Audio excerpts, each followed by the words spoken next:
This week, we are going to be covering two chapters. We're going to do chapter 8, how to transfer data from controllers. So we're going to expand on what you already know about how data is transferred between the controller and the view. We're also going to cover validating data using data annotations. And so for chapter 8, you are going to read the chapter in the book and then come into the lecture demo. And I think this is transferring data. I got a bunch of these open. You're going to probably want to take a look at the example from the book, especially if you're into football. It's kind of cool. And the book goes through these examples pretty thoroughly. So you'll have these apps that you can look at while you're reading the chapter. And then we get into how to transfer the data when it is not bound to a model. And we have been using view bags, but there are a couple other techniques that we can use. One is view data and the other one is temp data.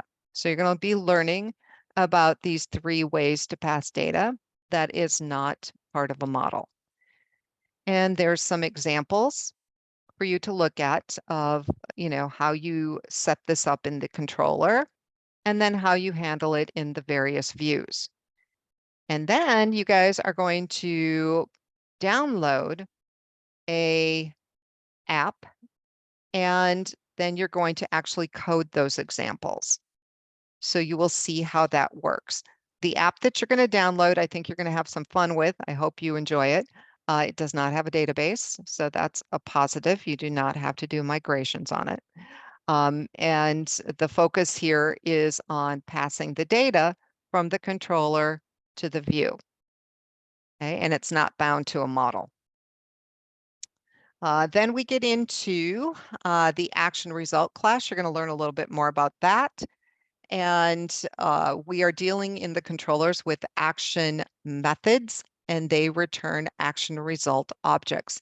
And for most of the semester, we've been working with views, which are an action result object. So you are going to learn about the other things that can be returned. Okay, and then we have a little hands-on that's going to give you some practice working with that. Okay, so you're going to be actually creating a new controller, and you've got quite a bit of coding to do, as you can see. But you can see we are practicing those different action results. We've got redirect to action, and we have a redirect. Okay, so that's a little different than returning just a view. So I'll give you a little practice with all of that. And you're also going to get some practice with view data, which is not bound to a model. Okay, and then we've got the views that we're going to be working with. And then I do kind of give you a little hint about how to test this app because this beginning part is dealing with the day of the week. So it's kind of a problem testing different days. So you actually end up having to kind of hard code a day in here so that you can test the different days. Then we get into view models. So the focus of this chapter is not only on how to pass data that's not bound to a model, but how do you handle it if you want to display data from multiple models? And that is what a view model is used for. So how do you create a view model? Okay. And then how do you handle that in your controller? And then how do you handle that in the corresponding view? And then you guys are going to actually download an app and you are going to be creating a view model. And you will be displaying the results in a view and passing the required data from the controller to the view. Okay, so this pretty much tells you how to set all of that up. And then on your own, you are going to download yet another Guitar Shop app. And because we have other ones, you're probably going to want to change the name of the database and add chapter 8 to the end before you do migrations, because that'll make it unique. Okay, and then down here is a summary of what you need to submit. So that's the first chapter you're going to be working with. The second chapter deals with data validation. This is chapter 11. And so we're going to talk about annotations to validate your data. That's pretty much what we've been focusing on so far. You're also going to learn about annotations that help alter the schema. So you can change the name of columns or tables. You will learn how to add annotation to the controller. Okay, and we have been using annotation in models, so you'll just expand your knowledge on that. Okay, and you'll notice there are videos sprinkled throughout. In this particular chapter, we cover a lot of information at the top, including model binding. And then we get down to the bottom, and that is going to be where the hands-on exercises are. So I do want you to kind of read through all of this so you're familiar with the different types of annotations and where you can put them. And then you're going to get some practice. And we're going to use the ZenSpa app that we used in previous weeks. You'll be creating a new model for that using and adding data annotations. Okay, so you can see kind of what that's going to look like when you're done. You'll also be creating a client service class, and that's what that should look like. And then we'll do a little modification here to our services model. You'll run a build and correct any errors. In the lecture portion, it does tell you the different using statements that you need for the annotations and the schema. And you have to make sure that you add the using statements for both. I don't have that in this example. It's above the class. So where you're going to have to find that is up in the lecture notes. Got to make sure you add that or you're going to have a problem. It's going to error out when you try to compile it or run the build. And then we're going to talk a little bit about how MVC uses the validation attributes to validate incoming variables or the model. And so that is referring to the model state is valid statement.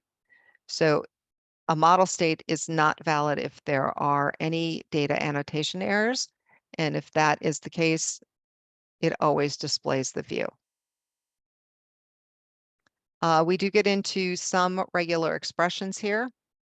As you know, regular expressions are a language all in themselves. So I do have some references here for you.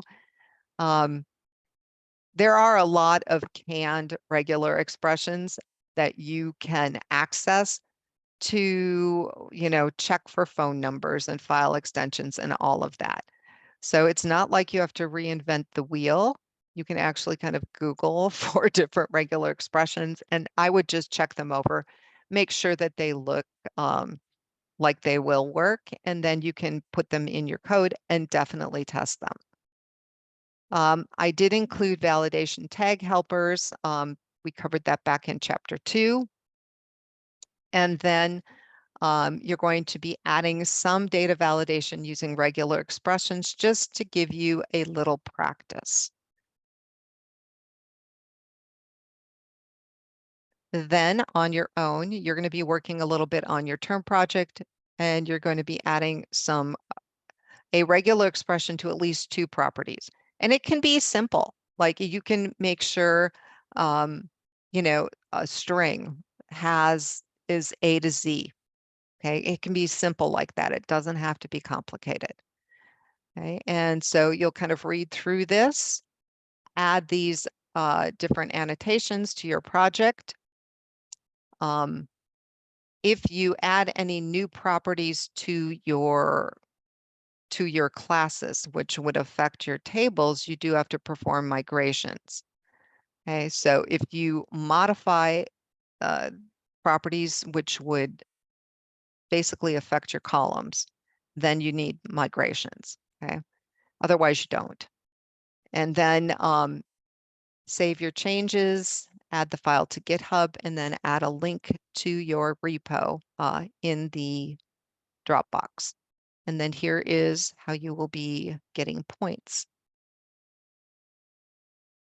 So hopefully you find this fun. I don't think it'll be too bad because we already have kind of a foundation for controllers and views, you know, how the data is passed back and forth. And we have been using some simple data annotations. So we're just kind of expanding on what we know this week. If you do run into problems, make sure that you upload your app to a repository and that you send me a link. Because if you just send me, you know, just the error message or something like that, I'm guessing about what the problem is. And for a lot of these apps, you know, you do have to dig and look around a little to find it. So it's easier for me to help you if I can see the whole entire app. So put it on GitHub, send me a link to that repository, and send it through email. Do not upload to the Dropbox if you need help, because I don't go into the Dropbox until the assignment is due. So I'm not going to see it. So if you need help, make sure you email that repository link to me.